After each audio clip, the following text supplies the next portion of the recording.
Okay, so let's talk about targeting. Let's say we're targeting MSPs, managed service providers. There's a whole lot of sub-niches within managed service providers. I've got my B2B sub-niche assistant. I've told it that I'm targeting managed service providers. Within this, as you can see, we have IT strategy and consulting firms. Total addressable market is large. Cloud service consulting and migration firms, cybersecurity, BPO, business process outsourcing, network infrastructure and telecom consulting. So there's just a whole lot of different types of managed service providers that we could potentially target. Now what we can do is add some keywords to this so that we find them and target them more easily. So as you can see here, adding in different keyword phrases could help us use software to basically target these specific sub-niches. Now we're going to list the pain points. What are some of the pain points that these businesses particularly face in their sub-niches? Now what we want to do is select interdepartmental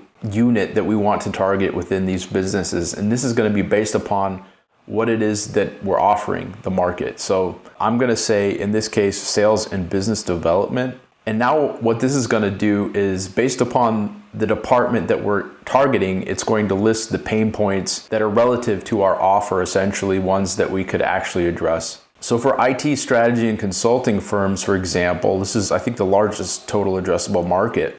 They have long sales cycles for high value consulting services. They have a difficulty in differentiating services from other IT consultancies. That's a tough one, right?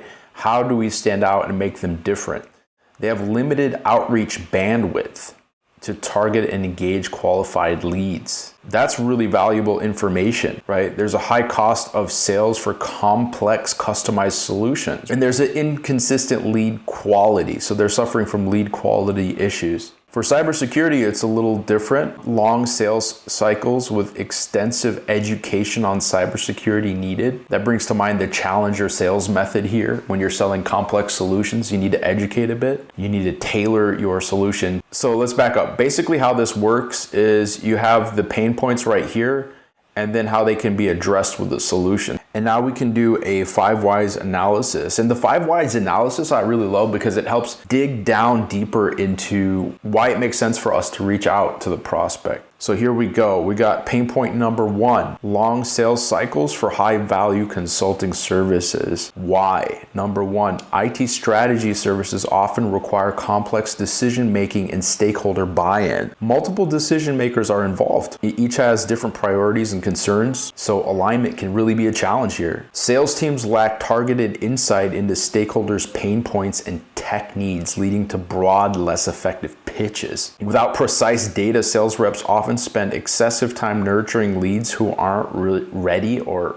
even qualified. How the solution addresses it: AI-driven solution accelerates the qualification process by using data to target high-intent leads who are further along in the buyer journey. So pain point number 8, inconsistent lead quality from traditional sources. So traditional sources, referrals, networking do not consistently produce leads that match the ideal client profiles. So sales teams often lack tools to efficiently vet prospects and assess fit early in the process. And this leads to wasted time on prospects who are either too small or not ready to invest in high-ticket consulting services. Inconsistent lead quality results in fewer conversions and lower sales team morale and productivity. And the inability to scale lead quality restricts predictable growth and sales forecasting.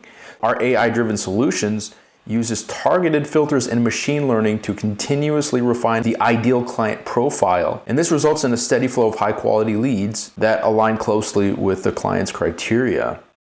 So now, based upon all this, we've got a whole lot of information. We have a 5 whys analysis. We've niched down, and we have a basis for basically a value proposition development. For the pain point of long sales cycles, here's an outreach angle. So shorten your sales cycles with qualified high intent meetings. So see how specific this is? We're not just reaching out, hey, we offer blah, blah, blah, XYZ service. No, we're saying we can shorten your sales cycle. A long sales cycle is something that the sales leadership at a MSP is faced with every single day, right? They're experienced with this. This is on their mind essentially every day. So if we're speaking directly to that, then obviously it's going to resonate better than if we just speak to lead generation more broadly.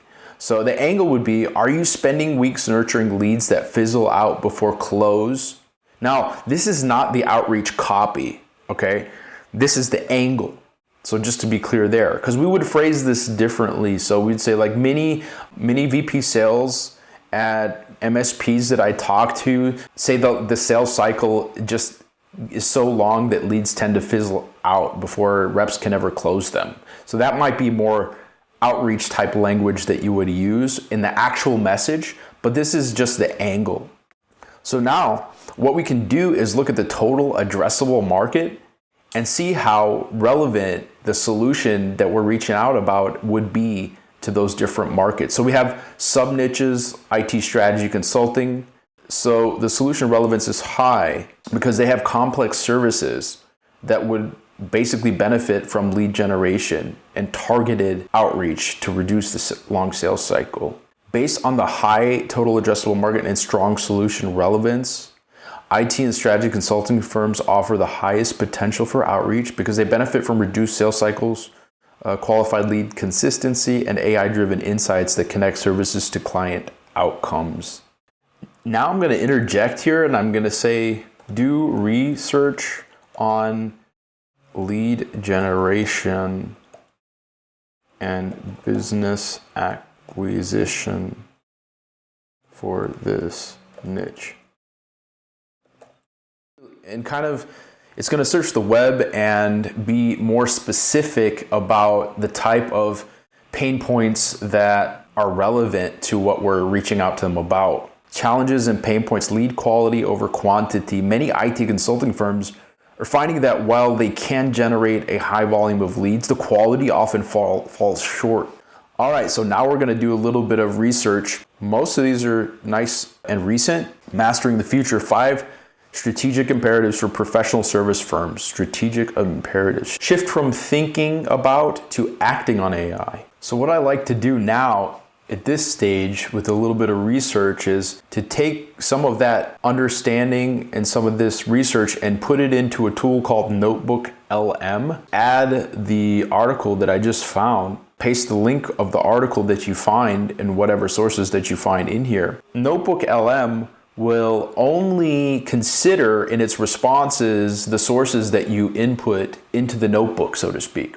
And so this really focuses and narrows the responses that you get and really is good for doing research. Start dumping relevant sources in here based upon your research, and we can just open up another one of these. Top consulting industry trends to watch in 2024. Grab the link for it, go back to NotebookLM, enter the URL, and now it's going to have an article in here. And now what's really cool too is you can select and deselect the sources that you want to get responses based upon. And so you can really control your interaction with AI based upon only the data that's relevant for the use case. All right, and then what I'll do as well, of course, is I'll take the ChatGPT analysis after it looked at all these different sources and articles, and I'll use that in my research as well. So I'll copy that, head over to my notebook, and I'll include this as well. And you can also paste text in, which is great. So there we go. And now I've got this research as well. And pasted text, I always like to name it because otherwise you forget what it's all about. ChatGPT analysis. Continuing the research, we want to understand, how does our buyer currently solve the problem or deal with the situation at hand? So in this case, we're reaching out to IT and strategy consulting firms. And so I want to understand, how are they conducting business development currently? And so I'm using Perplexity here, and I'm on the social media focus. And it's nice because it goes out to Reddit, does a little bit of research here, and we can see the different sources, business development for own consulting firm, and just getting it from word of mouth directly from the voice of the customer. They basically use personal networks, referrals, and word of mouth. Those are usually the top ones that I know from experience. And targeted outreach is a little less common for these folks. and they don't like to be salesy and pitchy. They're very afraid of that because they don't want to tarnish their reputation. They basically just want to be on their prospect's radar for when the time is right. But we can actually take this information that's really valuable now. We can go into the notebook and we can add it in as well. I think it's a really good idea to compile everything here. So now the AI has this context as well as to what the prospects are currently doing and what their current mindset might be. And we've niched down, we've understood the pain points, we've understood the current market, the trends, the attitudes and mindsets, and how they might perceive our offer and service. Now we can start building actual outreach. So it's been Travis. Hopefully this was insightful, helpful, and you can use it. And yeah, until next time, bye-bye.